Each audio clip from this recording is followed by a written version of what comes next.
When a man begins to build character, the first thing God does is that God empowers him. That's the first advantage of godly living, holy living. That's the first advantage of character. In Psalm 24 verse 3, it says, who shall stand upon the mountains of the Lord? Who shall ascend his holy hills? That means, who will God give the opportunity to wield the scepter of authority? Who will God give visibility over a generation? Who will God give control of a people? Who will God allow authority to impact a generation? And the Bible began to tell us. He said, him that is of a clean hands, him that is of a pure heart, that have not lifted up his soul in vanity.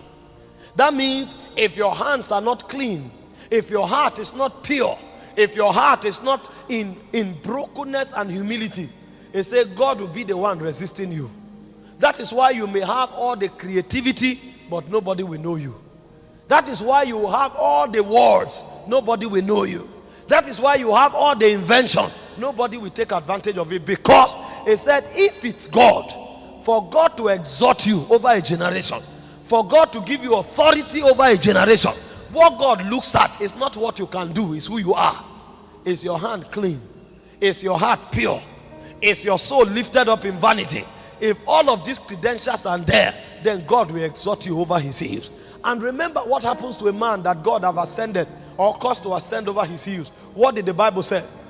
In Micah chapter 4 verse 1, it said, all the nations will say, let us go to the house of the Lord. Let us go to his holy hills. He said, for out of Zion proceeds the law. That means where direction comes for the nations is on the mountains of God.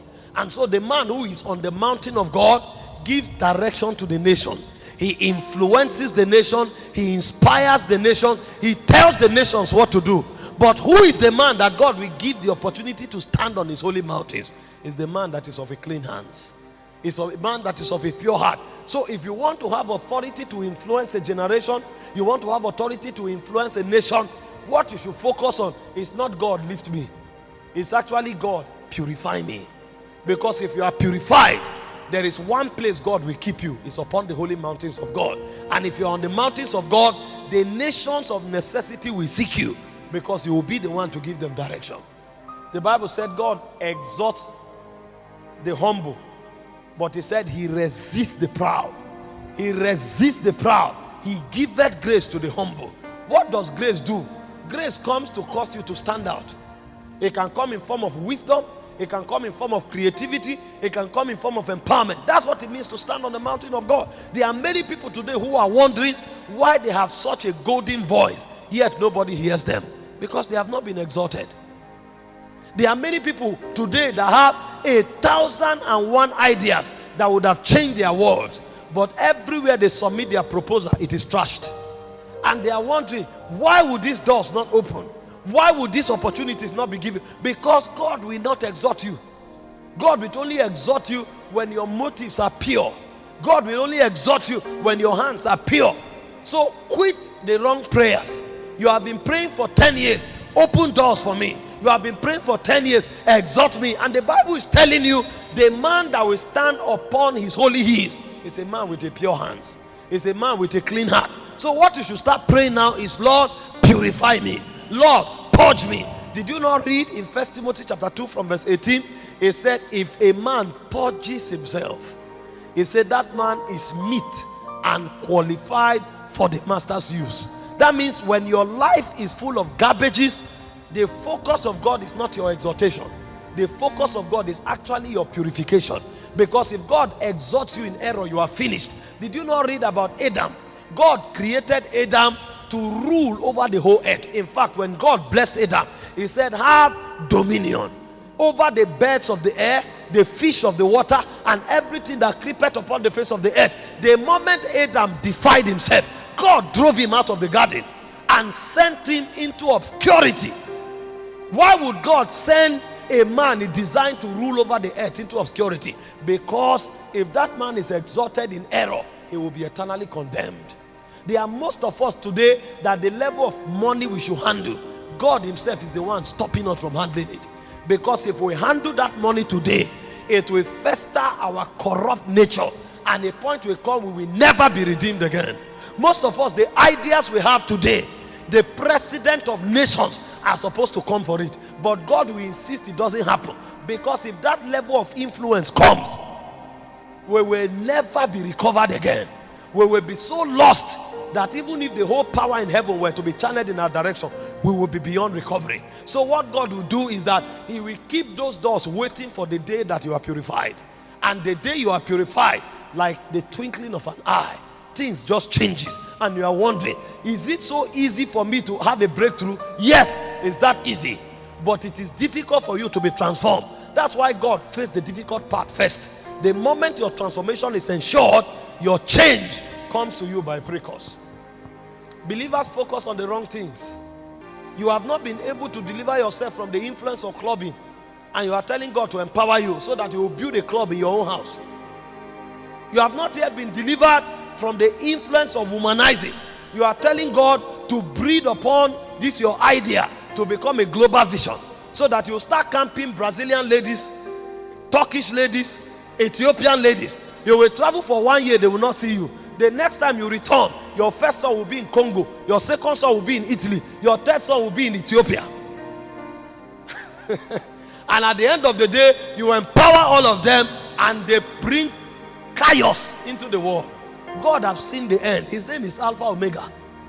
And because he has seen the end, he wants to work on you first before he empowers you. Because the man that will stand upon the holy mountains of God is the man that is of a pure heart. You know, people see the men God uses in politics, in ministry, in commerce, and they are wishing they should be the one. Go and find out how God dealt with those men. That's why now that they have been exalted, those things mean nothing to them. You are seeing the car they are driving. You are seeing the suits they are wearing. That's what's motivating you. Those things mean nothing to them. In fact, those things are camouflage. They need to wear them because of where they are operating. You see a man carry escorts. It's not for luxury. The level where he is now, there are too many people trying to destroy him. So he needs some form of security around him. But in your loftiness of mind, you'll see the military escort as prestige. And then you are seeing yourself, you will go nowhere.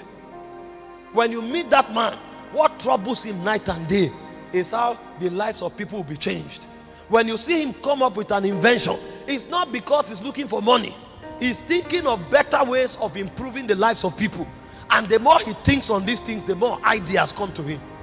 But somebody else is looking for the next innovation that will make him the youngest millionaire. Vanity upon vanity. Vanity upon vanity. That's why we go nowhere. When your motives are purified, God begins to empower you. Number two, when your motives are purified, God begins to give you creative ideas. Most of the inventors today, they were not thinking invention. They were actually thinking of improving the lives of humanity. So somebody see people trekking, riding on horses for 2 months to get to a location, and is wondering, how can human beings get to their destination faster? How can human beings be saved from the peril of the crisis of having to travel long distances, going through deserts? And as he's there thinking, he looks at a bird, and he said, birds fly. Is it possible for metals to fly?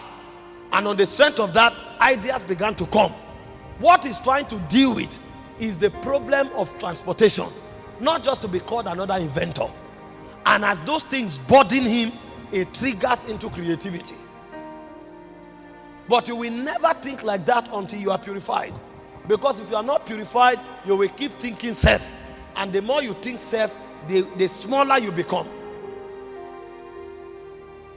So creativity is one of the byproducts of those who are purified. Because when they are purified, they quit thinking themselves, they start thinking others. And the moment they start thinking others, things begin to open up for them. Let me give you an instance of certain men in scripture. And then you see the level of power and creativity they walked in. The first man is Daniel. In Daniel chapter 6 verse 5, the Bible said, in Babylon, which is a nation of corruption, it said they could not find an occasion against Daniel. This is a man living in the belly of corruption. And he was not just living in one corner. He was a prime minister. He was an active politician. But they said they could not find an occasion against Daniel except in his consecration to his God. What level of purity is that? In fact, in Daniel chapter 1 verse 8, the Bible said Daniel proposed in his heart that he will not defile himself with the portion of the king's meat. So it was not something happening by coincidence. It was a deliberate stand taken by Daniel. I am in Babylon, but I will not be corrupt by Babylon. And 2 verses after, you will hear that Daniel and his friends were 10 times better than their peers. They entered an overwhelming level of mental power that they were 10 times. And their peers are not people reading books. These were astrologers. These were witches. People that had a spiritual advantage because of purity. The Bible said Daniel and his friends became 10 times better than them. That means any thought these men have, Daniel was already 10 times ahead. Any idea they have, Daniel is 10 times better. What kind of mental power is that? It was born out of a proposition that they will not defy themselves. The reason our generation is going backward is because corruption and decadence is taking the center seat in our hearts.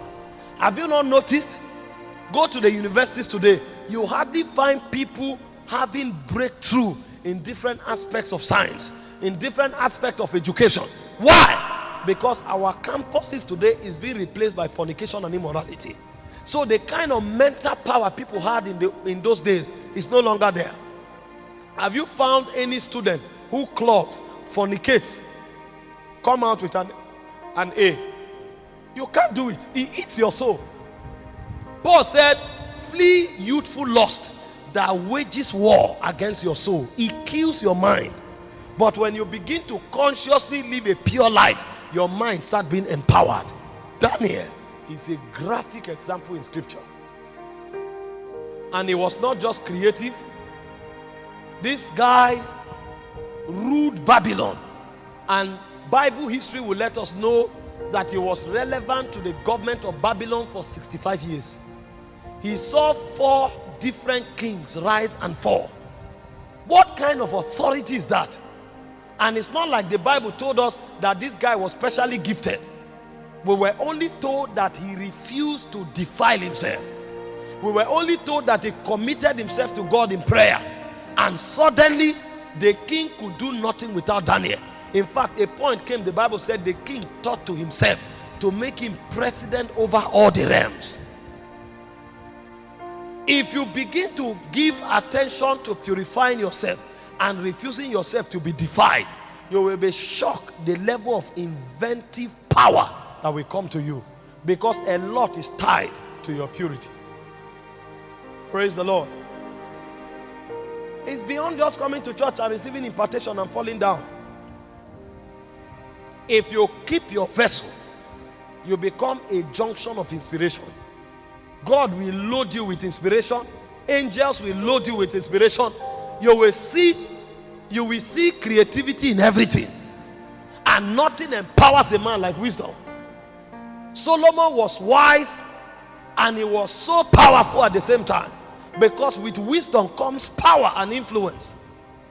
David had to fight 44 battles. Solomon never fought one. His wisdom provided peace and security for all his bounds. In fact, the opposing kingdoms came to him with gifts just to marvel at his nation and at his kingdom. There is a level of wisdom that our generation cannot tap into because we are too corrupt.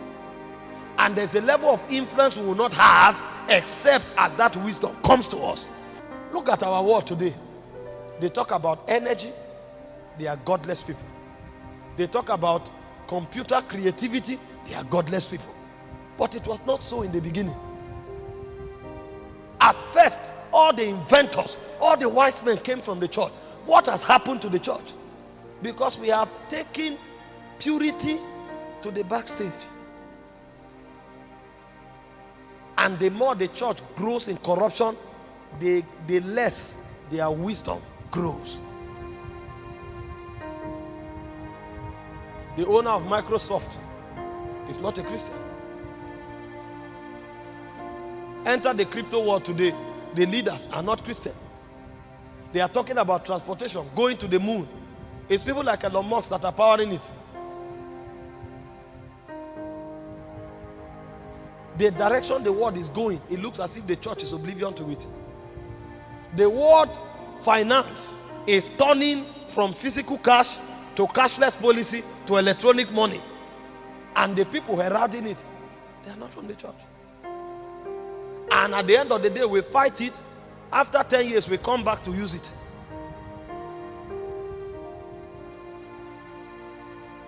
The reason is because our creative power is not just tied to reading. Our creative power is tied to our purity. Because every time the church emphasizes purity, there is a wisdom investment that is given to the church. Daniel was 10 times better than his colleagues because of purity. Number 2, you look at Joseph. In Genesis 39 verse 9, he said, how can I do this wicked thing and sin against God? How can I do this wicked thing and sin against God? What? You are about to be exalted in a house. You were sold into a country as a slave. The only opportunity you have, you are turning it down because of your purity. Are you crazy? But the young man would rather remain a slave than to defile himself or to do evil against his master. And as if God was unfaithful, they bundled him, accused him, labeled him a rapist for 14 years, threw him into prison. A slave, as if that status was not enough, he was now labeled a rapist, attempting to rape his master's wife. He carried that stigma for 14 years. He was thrown into the prison.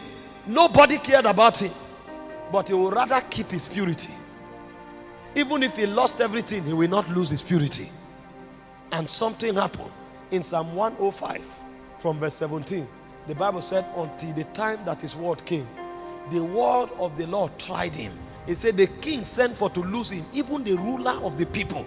He made him lord of his house and ruler of his substance. He gave him authority to bind his princes at his pleasure and to teach his senators wisdom. But what conferred upon him that power?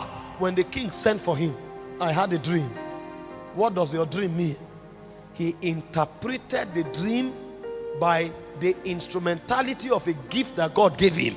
But the gift was not what exalted him. It was wisdom that exalted him. After he interpreted the gift, he said, let the king look for a wise man that will be able to look over the affairs of Egypt. And immediately the king said, who in this land is wiser than you? And he put him in charge of Egypt.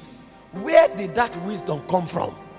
Why will I do this wicked thing against God, against my master, and sin against God? He bore that reproach for 14 years. But what came out of that reproach was to become the ruler over Egypt. A day came, he bought all the land of Egypt, except the land of the priest. A day came, he bought the whole Egyptian, and he literally became the owner of Egypt. That level of power did not come because he read the book of the astrologers. That level of power came because he refused to defile himself. You don't know what you have lost by just allowing that foolish young boy to come and take away your virginity. You don't know what you have lost by allowing yourself on a weekly basis to go to the bed of immorality, to continue in that lying, to continue in that exaggeration. You don't know what you have lost. There are many pastors on the altar. They lie about testimonies that never happen. They exaggerate over things that never happen. They think by exaggerating, the people will think of them as big. Honor does not come from your exaggeration.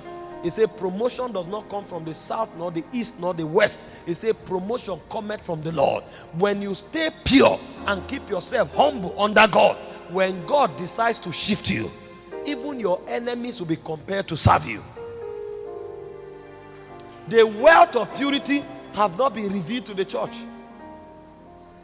A young boy becoming a ruler in a nation he was sent to as a slave.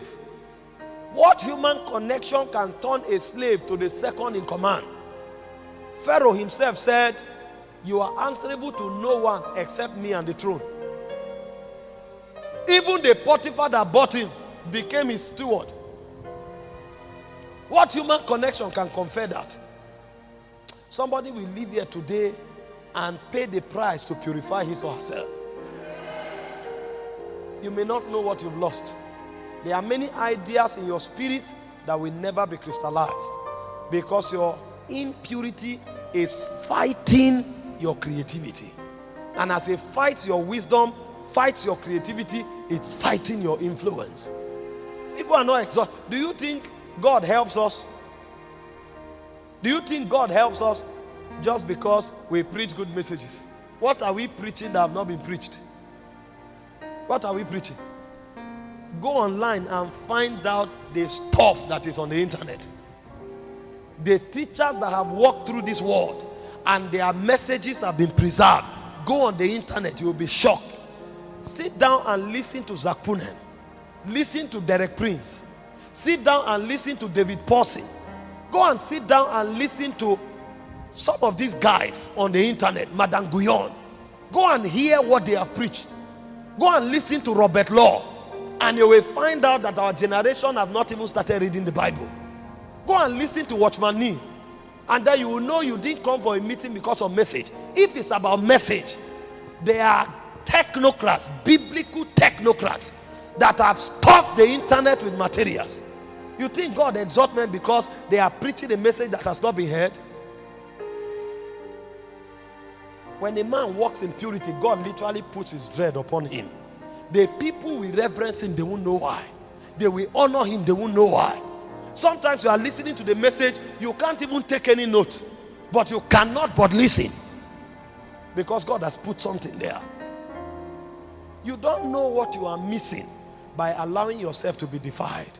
Daniel said, we will not defile ourselves with the portion of the king's meat.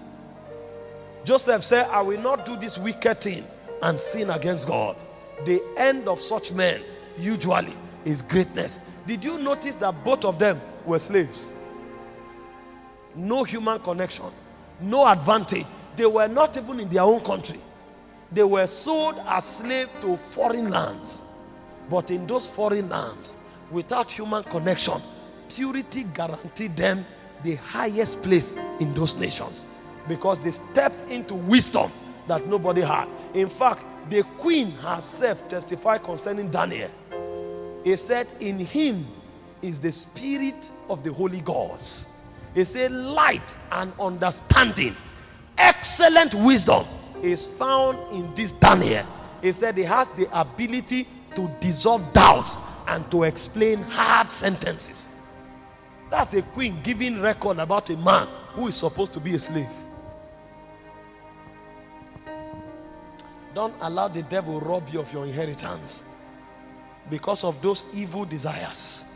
Don't allow the devil rob you of your inheritance because of that 1 month relationship that is targeted at taking your greatest wealth. Someone called me last night, was weeping. They went for NYSC camp for 2 weeks. 2 weeks. And she lost her virginity. She was deflowered 2 weeks. Because she thinks it's about pleasure. How can you lose your virginity in 2 weeks? Because people are not taught the wealth of purity. They think they can come to God and say, I'm sorry, it's gone. You are joking. Did you know already that even in heaven, there is a portion reserved for the virgins?